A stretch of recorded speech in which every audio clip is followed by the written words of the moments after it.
Amigos, amigas, ¿cómo están? Bienvenidos y bienvenidas a Enclave Mayor, donde conversamos con personas con destacada trayectoria en distintos campos, empresarios, políticos, actores, tuvimos hasta el compadre Moncho, cantantes, deportistas, dirigentes gremiales. Bueno, se me olvidan un par de campos, por así decirlo. Hoy nos acompaña una destacadísima periodista, ensayista y académica chilena, Premio Nacional de Periodismo 2009, María Olivia Monker. María Olivia, ¿cómo estás? Bienvenida, muchas gracias por acompañarnos. Hola Alex, ¿cómo estás tú? ¿Qué tal? Yo muy contento, muy feliz de tenerte acá, porque bueno, he seguido tu trayectoria, eh, además porque tenemos ahí una relación de colegio, por así decirlo, tus hijos, hijas, compañeras de colegio, así que conozco muy bien a tu familia y también varios de tus libros los he leído. He tenido el placer porque el periodismo investigativo, pucha que es importante para generar pluralismo en nuestro país que a veces nos falta un poquito o más que un poquito, así que triplemente feliz de tenerte acá con nosotros. Oye, muchas gracias, muchas gracias. Y aludes al San George, donde estudiaron todos mis hijos y gran parte de mis nietos, Así es. nietas. Nietas, tengo ahora la menor de las nietas que va a dar su prueba de PAE y tengo todavía un nieto que está en el St. George. Ah, muy bien, conservando ahí, manteniendo la tradición georgiana. Muy bien. Oye, cuéntame un poquito, tú eres de Santiago y a mí me interesa saber los Monkever. ¿Monkever es un apellido de qué origen? ¿Cuándo llegó tu familia? Hace muchos años, porque tú sabes, yo soy descendiente croata y hay croatas que llegaron a Chile hace 150, 170 años y otros que llegaron incluso en la segunda mitad del siglo XX, así que hay de todo. ¿Cuál es el caso de usted y A dónde ver, naciste tú? yo nací en Santiago, en lo que era la clínica alemana en ese momento, lo que es ahora la clínica Dávila. Y mi familia vivía en ese tiempo en la calle Huérfano, en lo que es hoy el barrio Yungay, yo creo. Bueno, pero en cuanto al origen familiar, sí, por el lado paterno alemán, eh, eh, y que llegaron a Chile, mira, he oído que 1835 aproximadamente. Curiosamente, son alemanes que llegaron a Valparaíso, no del sur, no los que fueron a Uh colonizar -huh. al sur, sino que se instalaron en la zona central, en el fondo. O sea, llegó y se casó el primer monje que llegó a Chile, que debe haber sido tatarabuelo mío, y llegó, se casó con chilena y se instalaron acá. Esa es un poco hay algo interesante ahí en los monjes y que yo digo a lo mejor tiene que ver con lo que está pasando con nietos míos ahora, que es en mucho un sentido profesional, desde los primeros que llegaron a Chile, sentido bastante de servicio público también, y en profesiones, fíjate tú, médicos y arquitectos. Eh, mi, mi abuelo era arquitecto, lo mismo que mi papá. Gustavo Monquiever Bravo era mi abuelo, mi papá Hernán Monquiever Barro. Y mi abuelo, bueno, arquitecto de muchas cosas famosas, de construcciones famosas, y su papá a la vez era médico. Uh -huh, Y uh -huh. también, y también el abuelo de él. Sí, por ese lado, y lo que te decía, porque ahora resulta que tengo una primera nieta que se está titulando de médico, que es la Camila Gigli, hija de la María Olivia, Uh -huh. quien tú conoces, la María Olivia Brown. Compañera Y mía, la María Olivia, la chica. para que tú veas las cosas. Y tengo otra de las niñitas de la María Olivia, la Javiera, también está estudiando medicina. La Camila está egresando en la Universidad de los Andes y la Javiera en la Universidad Católica.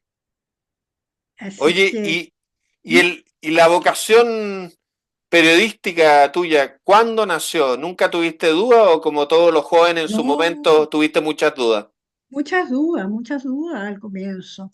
A mí me habría gustado también la arquitectura, como a mi abuelo, a quien no conocí, y a mi papá y a mis hijos. Yo tengo dos hijos gemelos que son arquitectos ambos, ¿no? Pero a mí la arquitectura me atraía. Siempre me ha gustado mucho lo estético. Ah, tal vez en la pintura, cuestión que no he practicado nunca, no he tenido el tiempo a lo mejor, pero me gusta también. Bueno, y después, en esos tiempos, eran los años 60 cuando yo tenía que elegir qué estudiar. De todas maneras tenía que estudiar algo, porque mi papá era, y mi mamá también, pero mi papá sobre todo era muy de pensar que sus hijas, nosotros somos 6 mujeres y un hombre, y las primeras fuimos 4 mujeres, de las 4 mujeres tienen que estudiar, o sea, se daba por hecho en esos años, en 60.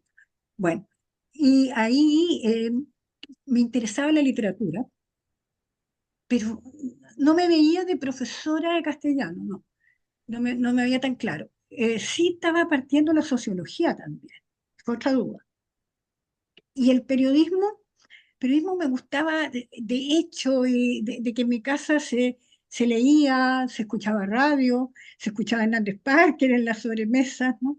Y no había televisión en aquellos años todavía, muy importante, por lo menos estaba recién partiendo. Y, la, y se hablaba, se conversaba también por el lado de mi mamá, mi abuela, una mujer muy fantástica que trabajó toda su vida en esos tiempos y siempre de estar muy al día. Yo diría que eso influyó. Entonces uno no sé, no te podría decir de dónde nace, así como Ujú. vocación, sino que son cuestiones que uno va atando cabos, va sintiéndose interesada. También se hablaba de política, todo lo que pudiera significar lo que pasaba en la sociedad, o sea, nada quedaba indiferente. Y en Oye, ese sentido, y ¿sí?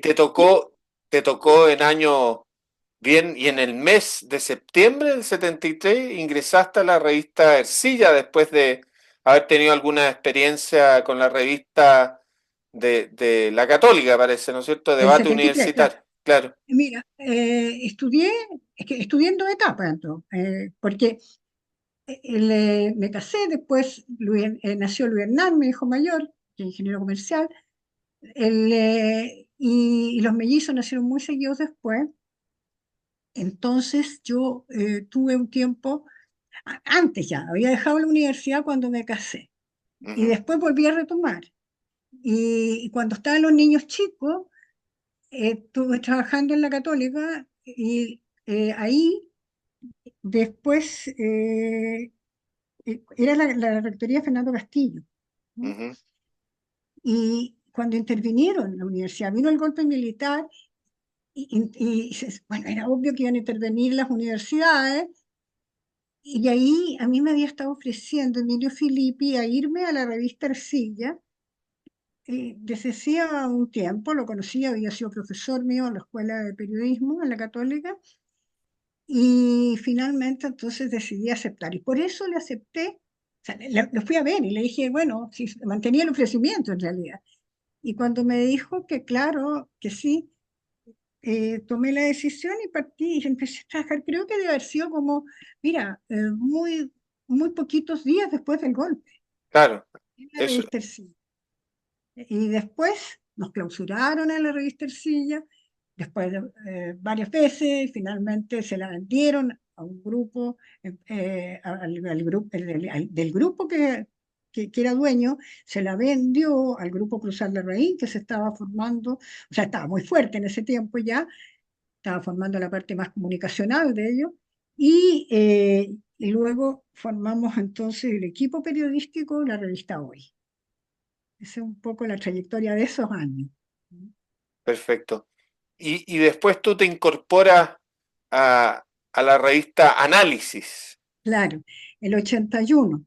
El año 81 dejé la revista Hoy porque estaba la revista Análisis, que había nacido bajo el patrocinio de la Academia de Humanismo Cristiano, que encabezaba el cardenal Silva Enrique, y Juan Pablo Cárdenas, que había conocido yo en la Universidad Católica, en la segunda etapa mía de estudio, él estaba un curso más abajo, y hicimos incluso la memoria de título juntos, y me convidaba a que me fuera a la revista Análisis. Y la verdad tomé la decisión justo cuando se instaló la Constitución del 80 y venían todas las reformas, la de la AFP, la de la previsión, las ISAPRE, nacía todo eso ese año 81. Y, decidí colaborar con Análisis para hacer de Análisis una revista más periodística, porque al comienzo era más de opinión, ¿no es cierto? Ujú. Opinaba, participaba mucha gente que había sido echada o que no podía seguir siendo profesor universitario en aquellos años, en la Católica y en la Chile, sobre todo en la Católica. Oye, ¿qué tanto te exponías al ir a análisis en esos tiempos tan peligrosos? Bueno, es que en realidad análisis lo fuimos haciendo bien, bien controversial, mientras más periodístico fue, y se nos juntó esta cosa de hacer periodismo y a la vez defender la democracia y defender un sentido de justicia, y en la medida que se podía empezar a hablar, tratábamos de hablar de lo que estaba ocurriendo en materia de todos los atropellos en materia de derechos humanos, ¿no es cierto? Eh, Uno, claro que se exponía, pero yo sentía como que no había, uno a ver, habías ido metiéndote en eso y no tenías mucho por dónde optar. Ujú. Yo lo sentía como una sensación de que tenía que jugármela en abrir esos espacios, porque yo quería, no sé, dejarle a mis hijos un país mejor. Y hoy día, si lo miras para atrás, ¿lo encuentras un poco temerario o pensando lo que hiciste en ese momento? Es que Obviamente que no te arrepientes, pero quizás como lo sentías en ese momento y como sabemos que fueron las cosas, mm, dices, pucha, en realidad tomé hartos riesgos o no tanto. mira, si uno tomaba riesgo, pero a veces incluso sin hacer nada, sin escribir, sin reportear, también vivir para muchos era un riesgo. Fíjate que a mí me tocó, no por ser periodista, sino que por una razón diferente, porque soy amiga de la Carmen Castillo, por ejemplo, que la Carmen, hija de Fernando Castillo Velasco Ujú, justamente, y que fue pareja de Miguel Enrique, a quien mataron en el año 74 en el episodio de la calle Santa Fe, y la Carmen debió salir al exilio en situación muy complicada. Eh, Me tocó también que me llevaran presa, detenida, o sea, que me secuestraran en el fondo, en su minuto, la DINA. ¿Eh? por Y esta eso amistad es que o en no tu por rol mi de amistad, periodista? no por el rol de periodista, ni tampoco por la amistad. Aparentemente, lo que reconstruí después, justamente conversando con la Carmen, y conversando con la Mónica Echeverría, su madre, debe haber sido posiblemente porque yo figuraba en una libreta de teléfono de la Carmen. Entonces, el nivel de riesgo podía ser por diferentes razones. Entonces, ¿qué te sucede? A mí, el haber conocido esa casa siniestra de la DINA en la calle José Domingo Cañas, en la que queda José Domingo Cañas, que después uno supo que fue de donde gente que pasó por ahí son de los detenidos desaparecidos. Entonces, yo sentí como una suerte de compromiso, no sé, vital con los derechos humanos también, ¿ah? Y con que, es decir, no necesitabas averiguar demasiado para entender parte de lo que estaba pasando, porque uno nunca es decir, terminaba de saber, naturalmente. No podíamos contar.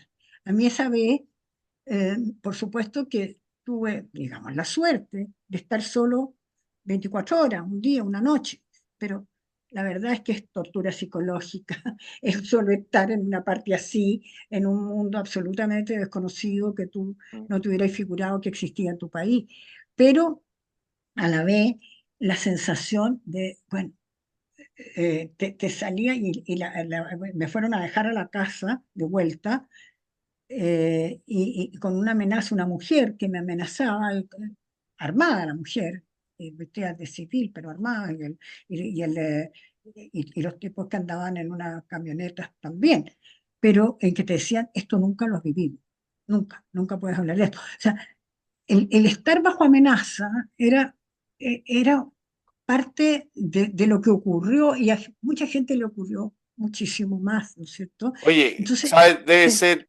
Mario Olivia, uno ve, por ejemplo, lo que está pasando en tantos países y vivieron tantos países y uno ve Ucrania, que la gente los bombardean, pero siguen haciendo la vida, yendo al supermercado, yendo al mercado, digamos, a la feria, y de repente te puede caer un bombazo. Uno sigue viviendo claro, quizás claro. en ese miedo o en esa realidad y hay que seguir nomás. ¿Sí? ¿De qué otra forma?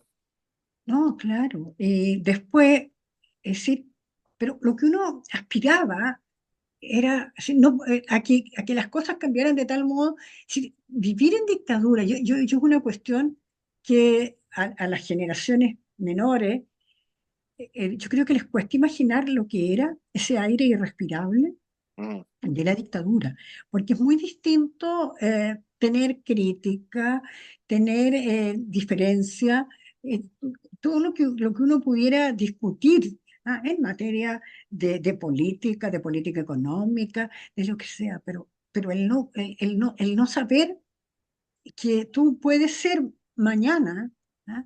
O detenido o tomado o muerto, como le pasó a tanta gente, ¿no? así es. Eh, entonces, esa situación es la que uno se ha tenido a la vez, una formación como periodista, un sentido, te diría, ético de tu profesión, asumes que tienes un compromiso, eh, diferente, que es el que te hace tratar de abrir espacio. Yo te diría tratar de correr las barreras de lo que se puede decir. Nosotros teníamos, saliendo de la parte más terrible, te digo, Mm, pero teníamos, desde el comienzo, después del golpe, primero estábamos con autocensura, y también con censura previa, la censura previa que consistía a los medios que los dejaron existir, podía, podías existir, pero siempre que te atuvieras a ciertos parámetros. Yo me acuerdo que puede parecer hasta chistoso, ¿sí? Para cambiar de tono, tragicómico. Mm, tragicómico, el que teníamos que llevar, en la revista Ercilla, por ejemplo, los originales, te hablo del año 73, 74, 75, no, 74, pero, los originales, los turnos de fin de semana, a uno le podía tocar el turno de fin de semana y teníamos que llevar los originales al edificio Diego Portales, que funcionaba ahí en la Junta de Gobierno y en que es lo que es lo que era el edificio de la Junta y ahora es el, la- ahí en la el GAM. Alameda, el GAM. Bueno, por detrás, en la calle Villavicencio, habían unas oficinitas en que habían unos militares, yo no, milicos sin ninguna mayor, formación, que eran los que tenían que, leían como los textos, los que se iban a ir a imprimir.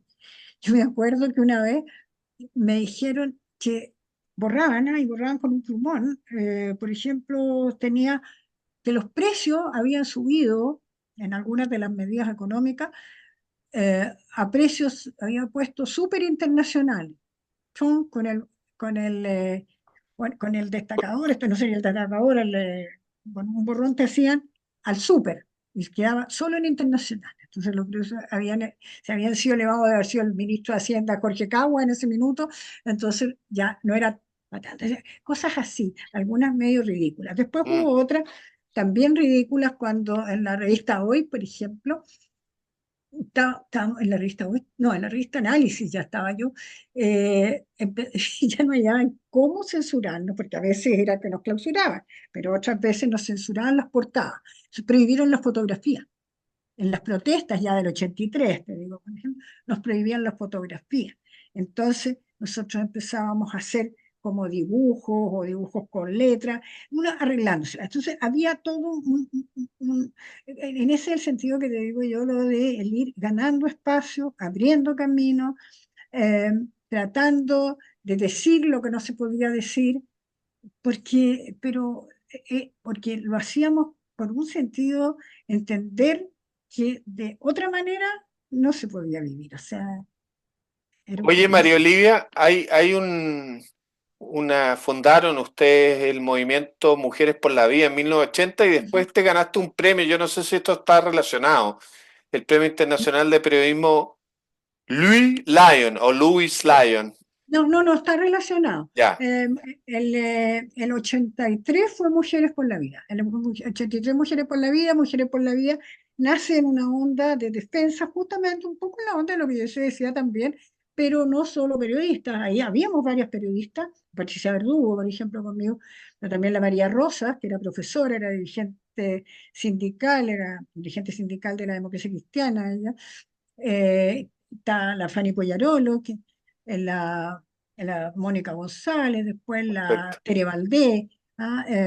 Que es socióloga, eh, y también varias artistas, otras personas ponte tú, las hermanas Duque, fueron Ya. muy clave en las Mujeres por la Vida, y fue una idea que nació precisamente porque encontrábamos que ya no podía ser, ya esto era en 83, llevábamos 10 años de dictadura, y fue un poco también, después lo han considerado los movimientos feministas, Como lo han precursor, como precursor o como parte del feminismo. Y visto, releído, como se dice ahora actualmente, uno podría decir sí, en cierto sentido, pero digo en cierto sentido, ¿por qué? Porque encontrábamos que los hombres no estaban, en los partidos políticos no estaban llegando a acuerdos.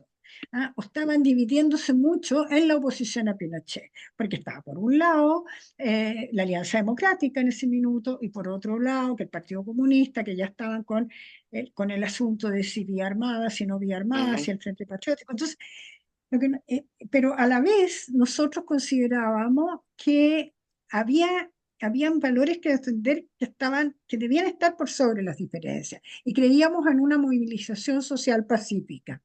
Y esa movilización social pacífica era, también considerábamos que era importante para apoyar al movimiento de trabajadores, que era el que encabezó Rodolfo lo Seguel, entrevisté a Rodolfo a hace Rodolfo en el un par de semanas, sí.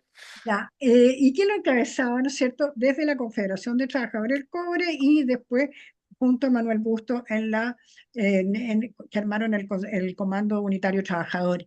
Entonces encontrábamos que estaba pasando que los políticos estaban dejando un poco solo al movimiento sindical y a los universitarios, que eran los otros que estaban surgiendo de a poco después de la tremenda represión que había habido también contra los universitarios.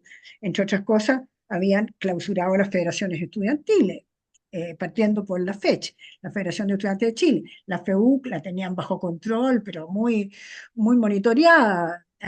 Bueno, entonces, en ese es el contexto que las Mujeres por la Vida, y lo entretenido que no fue una organización, sino que era realmente un movimiento en tiempo que ahora, es decir, uno se puede imaginar que no había celulares, que no, no Pero había redes. la lógica era generar puentes entre estos Exacto, sectores divididos de la oposición. exacto, exacto. No, Perfecto. y que se entendiera de que había que juntarse para tratar de empujar todo esto para encontrar la democracia, para encontrar justicia. Fue muy impactante lo que estaba sucediendo en materia de derechos humanos. Era fundamentalmente eso y la conquista de democracia. O sea, yo creo que Perfecto. eran las dos cosas que se quedan centrales ahí. Ahora, aparte de eso, por eso te digo, ese premio que tú señalas, el premio Louis Lyon, que era de la Universidad de Harvard, fue una sorpresa para mí increíble, porque yo nunca, Oye, no muy sé, bonito además porque dice o tiene que ver con conciencia e integridad, creo que por ahí lo sí, leí. No sí, sé si es sí, la y traducción correcta. Sí, sí, sí. sí, En está el en la periodismo. internet, uno lo busca, está. Eh, lo que ocurre son los estudiantes de las últimas generaciones de Harvard y que en ese momento, esto fue el año 84 me parece, y después yo fui a recibirlo allá, fue una ceremonia muy bonita, y lo interesante es que estaba en análisis ya, y que era, te decían algo así como por ejercer el periodismo justamente en condiciones adversas. Me Ya. acuerdo de la palabra que era en condiciones de adversidad también. Sí. Oye, Mariel, Y, no, sí, te iba a preguntar porque el tiempo se nos va volando, tú sabes, tú también tuviste ahí en radio, nos va a faltar tiempo para hablar de todo tu currículum como periodista, la época, la estuviste época. editora general del Diario de la Nación, en Radio Nacional, pero Ujú. yo te quiero llevar a otro campo, a otro lado, que tienes también una trayectoria gremial, académica hasta el día de hoy, pero sobre todo te conocemos mucho, y me incluyo, por tus libros. Tienes una gran cantidad de libros y ha sido con foco en el poder. ¿Eh? Me da la impresión de que hay un foco por ahí en distintos lugares que concentran poder, ¿o no? Así es. Y fíjate que lo curioso, Alex, es que el tema no es que yo me pusiera al comienzo a decir, ay, yo voy a investigar el poder, sino que fue saliendo de a poco. Por ejemplo, sale que el primer libro de esta saga, digamos, que es saqueó el grupo económico del Estado de Chile. Yo te diría que ese libro nació un poco haber reporteado, o sea, cómo tú conjugas, si bien con todo esto que yo te contaba, pero yo no estaba solo en temas de derechos humanos, de primera, de lo que más te afecta a la vida, sino que estaba también reporteando economía. Entonces, yo me formé reporteando economía y me hice bastante autodidacta en economía. No me perdía, no me perdía foros, conversaciones entre economistas cuando se estaba aplicando el modelo de Chicago o el modelo neoliberal, como podemos llamarlo hoy día, en Chile. Me tocó en alguna oportunidad, no sé si tú con eso, hasta entrevistar a Milton Friedman. Ajá. Me acuerdo con la colaboración de una colega de la Mabel Correa, porque hablaba maravilloso inglés y yo no. Entonces, en la revista Ercillo. Eso. Bueno, pero el ve, se formaba el mercado de capitales y antes no se hablaba de esas cosas. Entonces, de tanto, tuve que meterme mucho en todo eso Ujú. para poder hacer un reporteo y hacer un buen trabajo en la revista Ercilla y en la revista Hoy, donde desde su fundación me tocó ser editora de economía. Y le pusimos economía y sociedad, precisamente en la onda de ser una cosa más amplia, que entendiera que la economía no se iba a dar sin los trabajadores, en un sentido más integrado a la sociedad. Oye, Pero, no, te iba a decir que le escuché a un diputado una reflexión bien interesante. A mí me importa mucho la concentración de poder y especialmente en los medios, ¿ah? Que creo que son ujú, claves. Pero decía, el neoliberalismo es un poco contrario a la democracia liberal, porque si la democracia liberal pretende distribuir el poder ujú, desde, ¿para qué decir la separación típica Montesquieu? Pero en general, distribuir el poder, pero el neoliberalismo lo concentra, porque concentra sí, riqueza y eso es concentrar poder político, económico, mediático, todos los tipos de poderes así posibles. es. ¿Ah? Interesante reflexión. Muy interesante, muy interesante. Claro, que es lo que más estamos viendo, y las faltas de regulación. Entonces, cuando ahora en estos días que se está hablando, ¿no? A propósito de todo el tema de las universidades, que para mí ha sido un tema desde los tiempos en que no profundizamos en eso, pero de los tiempos en que fui dirigente estudiantil en la Católica, ah, el tema de las universidades a mí me interesaba muchísimo y por eso le puse ojo desde aquel tiempo y después cuando las intervinieron, le seguí la pista y eso es lo que me llevó tal vez a que después del saqueo, eh, el libro subsiguiente, porque el siguiente fue el del Opus Dei, el subsiguiente fuera sobre universidades, que es la privatización de las Claro, y es universidades justamente una historia de dinero, poder e influencia. de Ahí está el poder. influencia, ¿te cachai? Claro. Y Y después, construcción de mente, construcción de realidad, de exacto, hegemonía. Ujú, exacto, exacto. Y eso es lo que estaban tratando, creo yo, de lo que podemos estar interpretando ahora, de lo que estaban haciendo estos grupos que estaban instalados en la Universidad de San Sebastián, por ejemplo, que no es la única, por cierto. O sea, hay otros ejemplos. En las universidades privadas, en general, se da mucho eso. ¿Ah?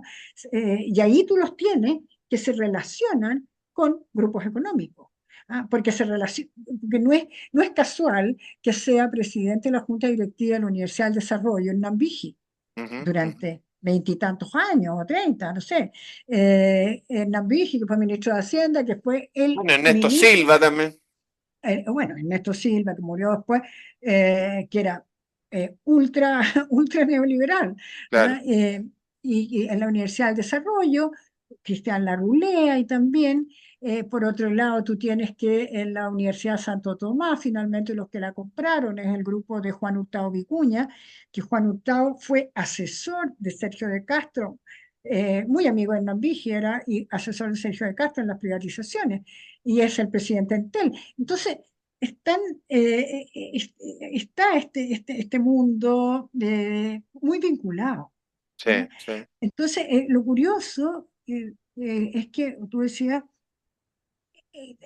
te has dedicado un poco a investigar el poder. Sí, partí investigando, investigando y reporteando la economía. Pero fíjate tú que cuando yo estaba de repente, ya en el diario La Época me empezaron cuando estaba trabajando en el diario La Época, o sea, todavía era dictadura, final de la dictadura, eh, empecé a ver ciertas cosas que después cada vez más las fui viendo de forma más acentuada.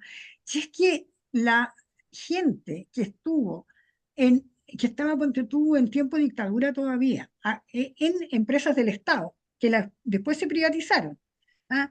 Como ejemplo, Endesa, la CAP, la Compañía de Acero Pacífico, con todos los problemas que está teniendo ahora, el, las diversas compañías, la Sokimich, la Sociedad Química y Minera de Chile, que se quedó el Yerno Pinochet, Julio Ponce Lerú, con ella, y tú los ves que a varios de ellos también te aparecían, por otro lado, en el diseño de la política que iban a llevar en el caso de las universidades.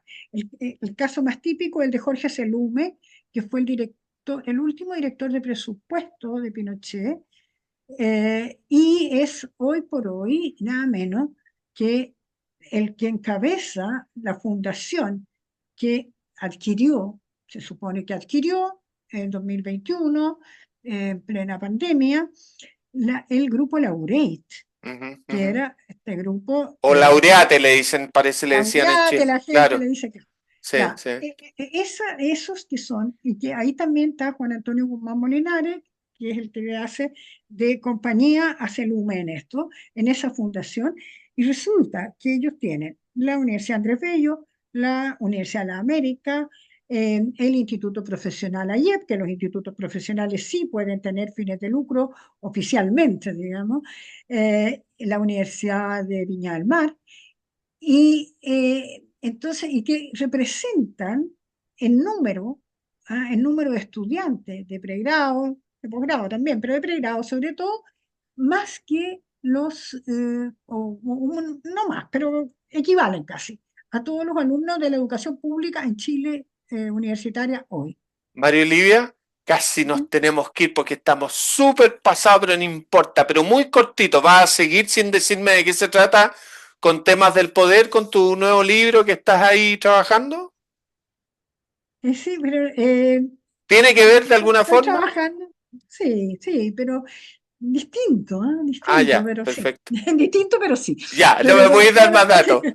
Oye, lamentablemente me hubiera encantado seguir, pero tengo que darle algo de espacio en el segundo bloque a otra entrevistada, así que quiero agradecerte, fue realmente un placer. María Lidia Monkever, Premio Nacional de Periodismo 2009, tremenda trayectoria en varias áreas, no solo como periodista. Así que muchas gracias por haber estado con nosotros, María Lidia. Bueno, gracias a ti por la invitación, Alex. Que estés bien. Mucha suerte en todo. Así Gracias. que, Cuídate que esté mucho. bien. Nosotros Gracias vamos igual. a una breve pausa y volvemos enseguida.